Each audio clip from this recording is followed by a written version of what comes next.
parmi les principales donc, fonctions de CMH, des molécules CMH, sont d'abord la sélection thymique pour le répertoire T, c'est-à-dire exactement la sélection positive et la sélection négative des thymocytes. On a vu ça en détail dans le cours des lymphocytes T. La deuxième fonction ou le deuxième rôle, c'est la régulation des fonctions de cytotoxicité des cellules NK ou natural killer. Donc certaines molécules HLA régulent la réponse des cellules NK. Il faut savoir que les molécules de CMH de classe 1 régulent la cytotoxicité des cellules NK. Ces cellules NK possèdent à leur surface des récepteurs d'activation et des récepteurs d'inhibition de leur cytotoxicité. Il faut savoir aussi que de nombreuses cellules tumorales ou infectées par des virus ont une expression diminuée des molécules de CMH de classe 1. Donc, il va y avoir un déséquilibre entre le signal d'activation de cellules NK et le signal d'inhibition des cellules NK. Parce que les cellules NK ont des récepteurs activateurs et des inhibiteurs des récepteurs inhibiteurs.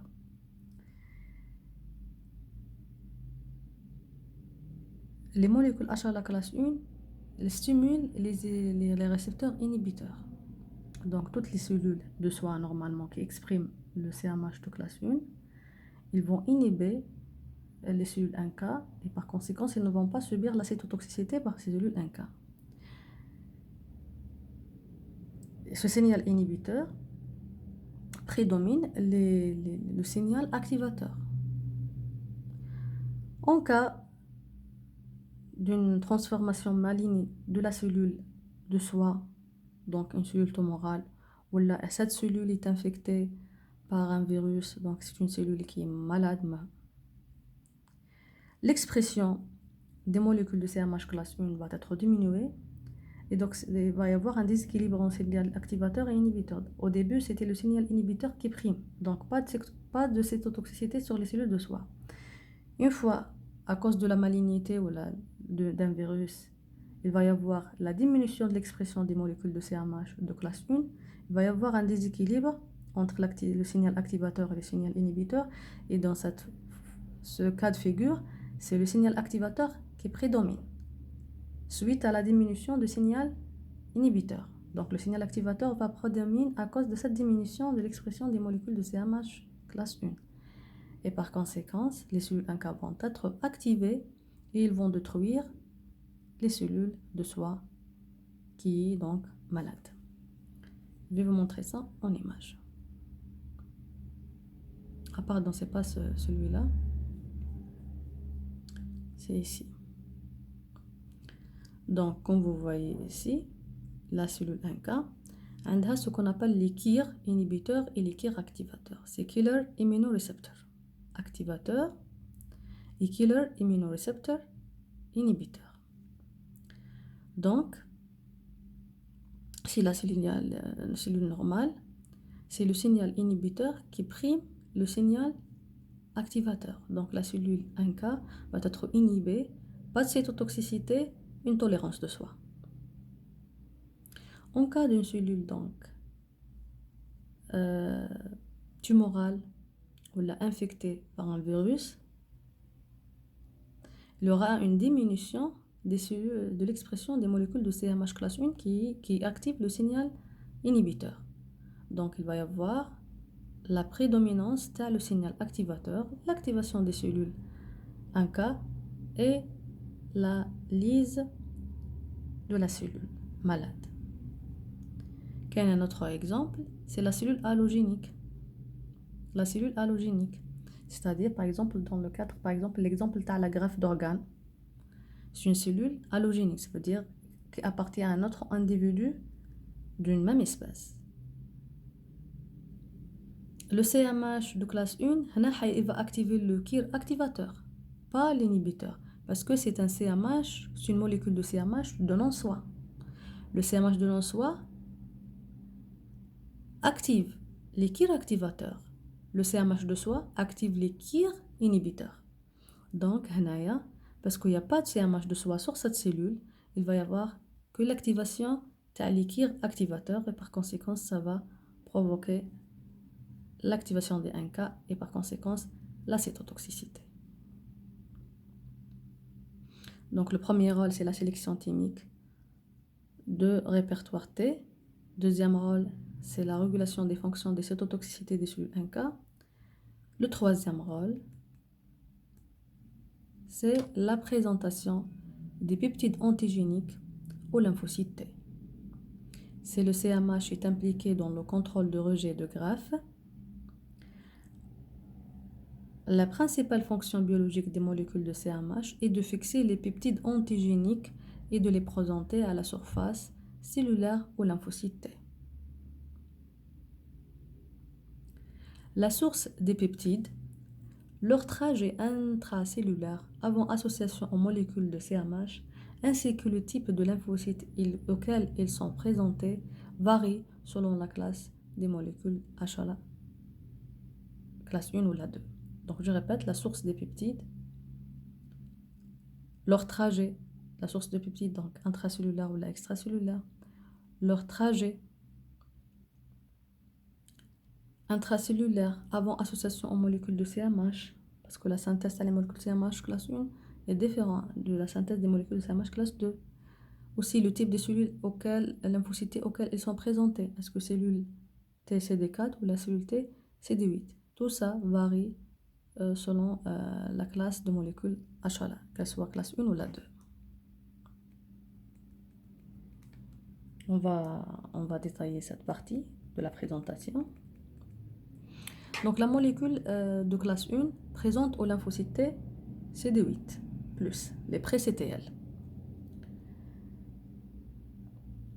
Donc les protéines de cytosol acheminées vers de complexes multicatalytiques appelés protéasomes qui les clivent et génèrent des peptides de 8 à 11 acides aminés ou de 8 à 10 acides aminés. Donc les protéines sont de cytosol. Elles vont donc être dégradées par des protéases pour générer des peptides de 8 à 11 acides aminés.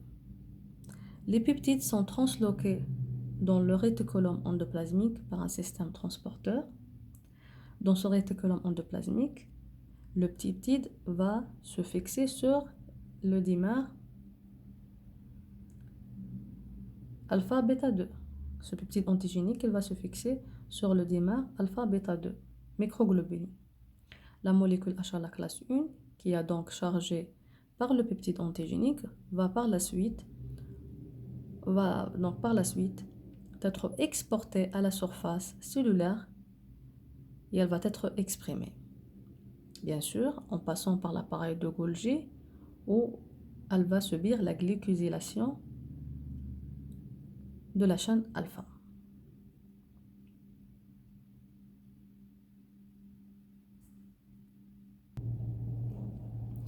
On va voir ça en image. Donc, on a les protéines qui peut être une protéine de soie dans le cadre en absence d'infection.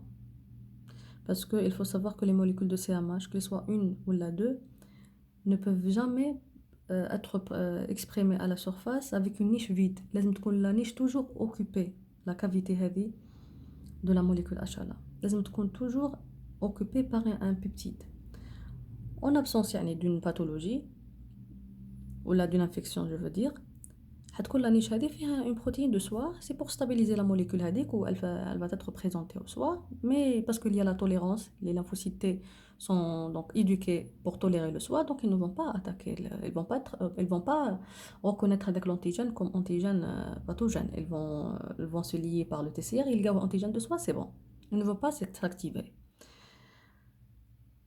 En cas d'un pathogène, donc avec le peptide de soie, il va être changé par un peptide de non-soie. par un peptide, le vrai peptide antigénique. Donc, les protéines de soie ou la protéine antigénique qui se trouve dans le cytosol va être dégradée dans le protéasome. Il va passer donc par le réticulum endoplasmique où il va se lier donc en complexe donc au démarre donc la chaîne alpha et la bêta de microglobulines. Il va passer donc par l'appareil de Golgi où va subir la glycosylation. Il va être présenté à la surface. Ça, c'est pour les molécules de CMH de classe 1. Pour la présentation par les molécules de CMH de classe 2, donc ces molécules de classe 2 présentent au lymphocyte T CD4+, les lymphocytes T helper. Donc, des protéines ou des particules de milieu extracellulaire, donc des protéines extracellulaires, ce n'est pas les protéines de cytosol. Ces protéines de milieu extracellulaire, là, ces particules de milieu extracellulaire, vont être fixées sur un récepteur. Ils vont être captés par endocytose, donc ils vont être phagocytés, ils vont donc être captés par endocytose, ils vont être donc internalisés dans les endosomes où ils vont être clivés en peptides. C'est une phagocytose. Ils vont être clivés dans les endosomes. Les chaînes alpha et bêta des molécules HLA de classe 2 néosynthétisées, ils vont s'associer entre elles dans le réticulum endoplasmique. Ils vont passer par l'appareil de Golgi où ils vont être glycosylés. Ensuite, ils vont rejoindre le compartiment qui contient les molécules de CMH classe 2, c'est-à-dire dans ces une fois donc les chaînes alpha et bêta vont être glycosylées dans l'appareil de Golgi, ils vont par la suite passer au compartiment de molécules de CMH de classe 2. Il y a un compartiment, c'est le compartiment des molécules HLA classe 2, et qu'on fait les molécules et après juste la glycosylation dans l'appareil de Golgi. Ils vont par la suite fusionner avec l'endosome qui contient cette protéine qui était dégradée en peptide, bien sûr. Et à ce niveau, la molécule HLA classe 2 va être chargée par ce peptide. Et elle va quitter ce compartiment des molécules HLA classe 2 pour être transportée à la surface. Bien sûr, il faut savoir que ces molécules HLA classe 2 peuvent présenter également les molécules des peptides de soie, issues de milieux extracellulaires ou des protéines membranaires, bien sûr en absence d'un antigène, parce qu'au bout de la niche doit être toujours occupée. On va voir ça en image. Donc, l'endocytose par un récepteur de la protéine extracellulaire, l'électrodes de soie ou un antigène. Elle va être donc dans un endosome ou la phagosome. Elle va subir, donc elle va se lier, elle va fusionner avec des lysosomes pour former le phagolysosome et la dégradation de ces protéines en peptides. Les molécules بداو la synthèse dans le réticulum endoplasmique. La synthèse de la molécule de classe 2, elle va passer l'appareil de Golgi pour être glycosylée et par la suite elle va rejoindre le compartiment des molécules HLA. C'est à ce compartiment où il y a le chargement de peptide antigénique issu de soie ou la exogène sur la cavité de peptide, la niche peptidique de la molécule HLA. Et par la suite elle va être exprimée à la surface.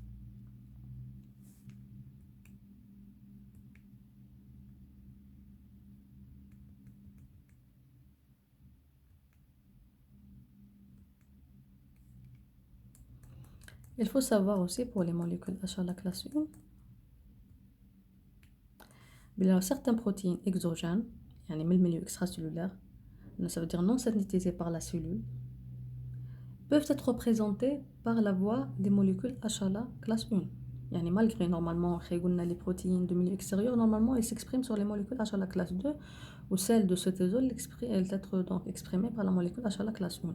Quelquefois, les particules elles peuvent être exprimées par la voie de classe 1. Ça veut dire après cette endocytose, cet antigène peut s'échapper de phagosome et elle va passer au protéasome pour passer par les étapes de la biosynthèse des molécules H à la classe 1. Et dans ce cas, on peut avoir des protéines de milieu extracellulaire exprimées sur les molécules H à la classe 1, pas les protéines intracellulaires, ou inma les protéines extracellulaires. Le phénomène, on l'appelle la présentation croisée ou la cross presentation. D'accord?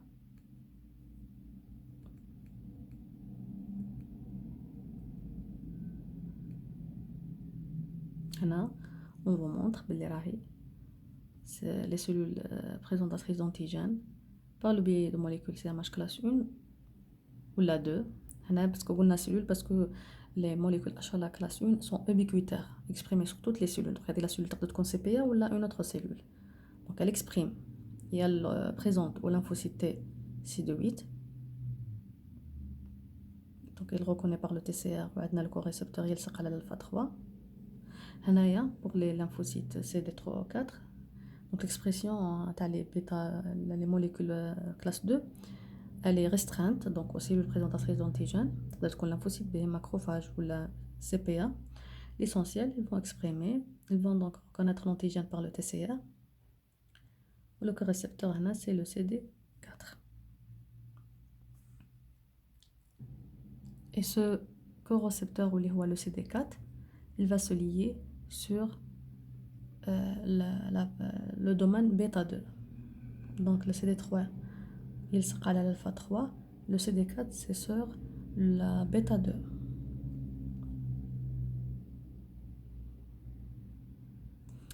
C'est un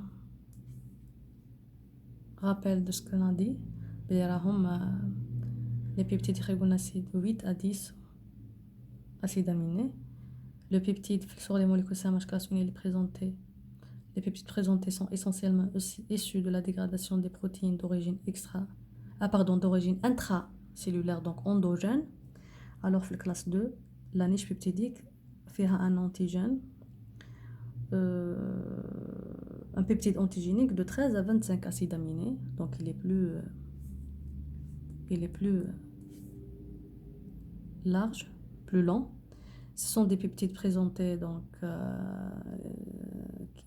essentiellement, donc ces protéines présentes essentiellement issues de la dégradation des protéines d'origine extracellulaire et donc par conséquent elles sont exogènes.